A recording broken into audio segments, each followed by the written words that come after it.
तो चलिए सबसे पहले जो है ट्रीटमेंट की शुरुआत हो रही है स्नेहन कर्म से। ये जानु प्रदेश में जो है प्रॉपर जो है लुब्रिकेशन बनाई जा रही है। बाह्य स्नेहन के माध्यम से जो है प्रेशर पॉइंटों को कंप्रेस किया जा रहा है। ये बाह्य स्नेहन चल रहा है ना। तो बाह्य स्नेहन के माध्यम से जो है प्रॉपर पर्टिकुलर एरिया में लुब्रिकेशन लाया जा रहा है। ये वाला जो एरिया थाई वाला जो रीजन है, यहाँ पे प्रॉपर अभ्यंग शास्त्रोक्त तरीके से करना बहुत ज़्यादा ज़रूरी है। एवेस्कुलर नेक्रोसिस के पेशेंट को जो है इस अभ्यंग के माध्यम से बहुत ज़्यादा तुरंत रिलीफ मिलने वाला है। क्या किया जा रहा है? सेम वही चीज़, बाह्य स्नेहन का प्रयोग किया जा रहा है इसमें भी, है ना। स्नेहन करना बहुत ज़्यादा ज़रूरी है एवेस्कुलर नेक्रोसिस में। तो दोस्तों जो है यहाँ पे पर्टिकुलर पेशेंट को भी टारगेट करो। तो दोस्तों इस टाइप से जो है एवेस्कुलर नेक्रोसिस हो या फिर शाइटिका हो, पर्टिकुलर एरिया को ऐसे कंप्रेस किया जाता है, ठीक है। यहाँ पे जो है यहीं से ही सारी नर्व जाती है जो पेन को रेडिएट होके नीचे लेके जाती है ना। और अब ध्यान से देखिए, ये वाला जो मर्म स्थान है, ये जो है एवेस्कुलर नेक्रोसिस में मतलब हेड ऑफ फीमर में प्रॉपर ब्लड सप्लाई लाने के लिए बहुत ज़्यादा ज़रूरी होता है। पर्टिकुलर एरिया को टारगेट किया जाता है, नीचे की तरफ जो ब्लड फ्लो अच्छे से बने, है ना। इस टाइप से जो है पर्टिकुलर एरिया को टारगेट किया। नमस्कार दोस्तों, मैं हूं डॉक्टर अमित भारती, शिशु आयुर्वेद दर्शन में आप सभी का एक बार फिर से हार्दिक स्वागत करता है। आज जो है मैक्सिमम पेशेंट का अग्निकम डे है। अग्निकम की एक मेन प्रधानता होती है हमारे यहाँ पे। पेन किलर अग्निकम के अलावा हमारे यहाँ पे कुछ भी नहीं होता है ना। तो मैक्सिमम पेशेंट को ये वाली बात एवेस्कुलर नेक्रोसिस के पेशेंट को पता है कि मैक्सिमम सेंटर में क्या हो रहा है। पेन किलर के आधार पे जो है पेन मैनेज करने की एक स्ट्रेटेजी है कि पेन मैनेज हो गया तो एवेस्कुलर नेक्रोसिस का ट्रीटमेंट सक्सेसफुल हो रहा है या फिर सही जा रहा है। पेन के आधार पे ट्रीटमेंट को हम जज नहीं कर सकते। पेन माना एकदम से खत्म हो रहा है तो आयुर्वेदिक शुद्ध ट्रीटमेंट के माध्यम से हुआ है या फिर स्टेरॉइड का यूज हुआ है, ये चीज देखना बहुत ज्यादा जरूरी है ना। तो अभी जो है मैक्सिमम पेशेंट का स्नेहन कर्म खत्म हो चुका है। हेड ऑफ फीमर और एसेटोवलम के बीच में मैक्सिमम मूवमेंट आ चुके हैं, मतलब लुब्रिकेशन आ चुकी है।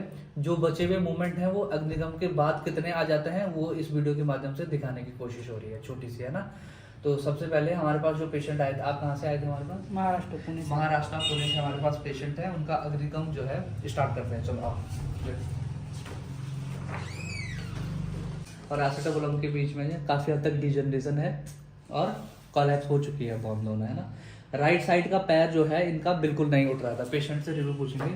आप मुझे ये बताइए कौन सा साइड का जो पैर है आपका बिल्कुल भी नहीं उठ रहा था? बिल्कुल भी नहीं। लेफ्ट साइड का। लेफ्ट, अच्छा लेफ्ट साइड का आपका पैर जो है बिल्कुल भी नहीं उठ रहा था, है ना। और राइट साइड का थोड़ा उठ रहा था। थोड़ा उठ रहा था। पहले सबसे पहले जो थोड़ा उठ रहा था वो कितना उठ रहा है वो चीज दिखाओ। अभी विदकम हुआ है आपका बस, है ना। चलो ये थोड़ा, ये वाला, ये थोड़ा, ये लेफ्ट है ना। लेफ्ट वाला थोड़ा भी नहीं उठ रहा था।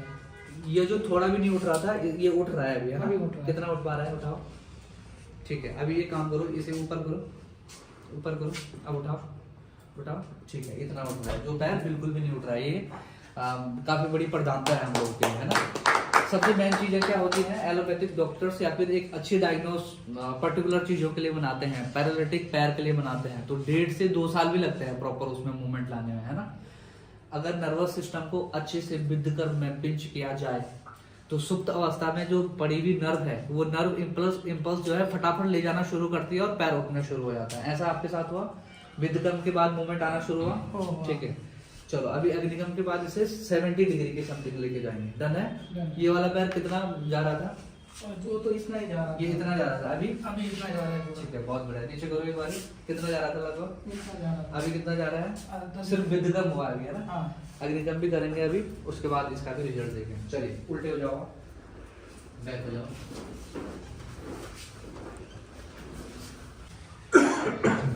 देखो मैक्सिमम पेशेंट जो है इसके लिए भी आश्चर्यचकित रहते हैं कि 7 दिन में मैक्सिमम मूवमेंट कैसे दे दिए जा सकते हैं। देखो सबसे मेन प्रोटोकॉल क्या होता है, हेड ऑफ फीमर और एसेटोवलम के बीच में जो है लुब्रिकेशन लाई जाती है। मूवमेंट तो कोई भी डॉक्टर आराम से दे सकता है अगर स्नेहन कर्म उत्तम तरीके से हो रहा हो तो, है ना। हेड ऑफ फीमर और एसेटोवलम के बीच में लुब्रिकेशन लाए, मूवमेंट आ जाते हैं। डीजनरेशन रोकने का जो है तरीका है बस्तिकर्म, है ना। जो नए डॉक्टर्स कई क्वेरीज आती हैं इंस्टाग्राम पे कि एवेस्कुलर नेक्रोसिस का जो है प्रॉपर प्रोटोकॉल क्या है। बस्तिकर्म श्रेष्ठ चिकित्सा है। बस्तिकर्म के बिना एवेस्कुलर नेक्रोसिस कभी ठीक होने की उम्मीद ही नहीं है। सिर्फ ब्लड कपिंग के चक्कर में हो तो वो बाहरी बाहर से ट्रीटमेंट हो रहा है ना। तो बस्तिकर्म बहुत ज्यादा जरूरी है। बस्तिकर्म तो जो है डिजनरेशन को रोकेगा और मूवमेंट मैक्सिमम कौन लाएगा? हेड ऑफ फीमर और एसेटोबुलम के प्रॉपर मूवमेंट के लिए स्नेहन कर्म, बाह्य और स्नेहन, बाह्य और अभ्यंतर स्नेहन जो है बहुत ज्यादा जरूरी है। तो आपका भी ग्रीथ खत्म हो चुका है, ग्रीथ का डब्बा, एक का जो डब्बा दिया हुआ है वो खत्म हो गया मैक्सिमम पेशेंट, ठीक है। तो स्नेहन कर्म डन हो चुका है, मतलब हेड ऑफ फीमर और एसेटोबुलम के बीच में प्रॉपर मूवमेंट आने की संभावनाएं हैं क्योंकि ग्रीसिंग बढ़ चुकी है जॉइंट की, है ना। तो चलिए लाओ बोलो, नमामि नमामि धन्वंतरि धन्वंतरि आदि आदि देवम, देवम नमामि नमामि धन्वंतरि धन्वंतरि आदि आदि देवम, देवम नमामि नमामि धन्वंतरि धन्वंतरि आदि आदि देवम, ठीक है। देवम। ढीला छोड़ो, ढीला छोड़ो, नमामि ढीला छोड़ो, ठीक है। एक करवट बदलो, एक करवट बदलो, ठीक, डन। ये हेड ऑफ फीमर की एग्जैक्ट लोकेशन है ना, आदि देवम। डन है, ठीक है। दूसरी करवट बदलो, दूसरी करवट बदलो, हेड ऑफ फीमर की एग्जैक्ट लोकेशन, ठीक है, ठीक है, डन है, डन डन डन, ठीक है। अब सीधे घुटने दिखाओ, दोनों घुटने दिखाओ, दोनों फोल्ड करो, फोल्ड करो, ठीक है। बोलो, नमामि नमामि धन्वंतरि धन्वंतरि आदि आदि देवम, देवम। नमामि धन्वंतरि आदि देवम।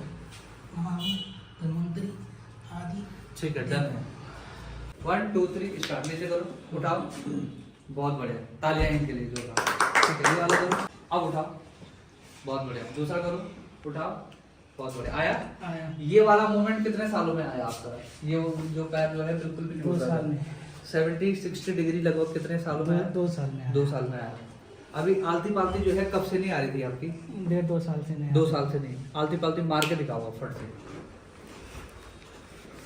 देखो, बहुत बढ़िया, ठीक है, तालियां इनके लिए, ठीक है। एक काम करो, पैर को जमाओ, कोशिश करो, आएगी, कोशिश करो, जमाओ, थोड़ा और आगे करो और अच्छे से जमाओ, कमर सीधे रखो, कोशिश करो और अच्छे से जमाओ, जमाओ जमाओ जमाओ जमाओ, अब ऐसे करो, आई, आई। बहुत बढ़िया, ठीक है। कितने सालों में आई है? 2 साल में। 2 साल में आना शुरू हुई है ना। वो सिर्फ और सिर्फ तब पॉसिबल है जब हेड ऑफ फीमर और एसेटोबुलम के बीच में मूवमेंट आए, ग्रीसिंग आएगी तो मूव करेगा, ग्रीसिंग नहीं होगी तो ब्रेक होने के चांसेस है। कई डॉक्टर जो हैं बिना स्नेहन के एक्सरसाइज करवा देते हैं। एक्सरसाइज बिना स्नेहन के अगर होता है, हेड ऑफ फीमर और एसेटोबुलम के बीच में लगातार फ्रिक्शन हो रहा है, घर्षण हो रहा है, तो उसका जो है हेड ऑफ फीमर का जो अपर साइड है वो टूटना लाजमी है, वो 110% टूटेगा।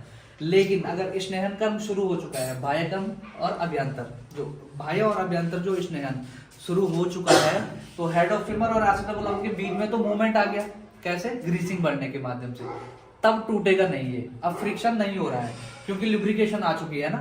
तो अभी जो है मैक्सिमम मूवमेंट इसलिए आए हैं, हेड ऑफ फीमर और एसेटोबुलम के बीच में लुब्रिकेशन यानी कि ग्रीसिंग आ चुकी है ना। अलग अलग सेंटर के मूवमेंट जो है 2 साल में पहली बार आया पहली है। बार आया।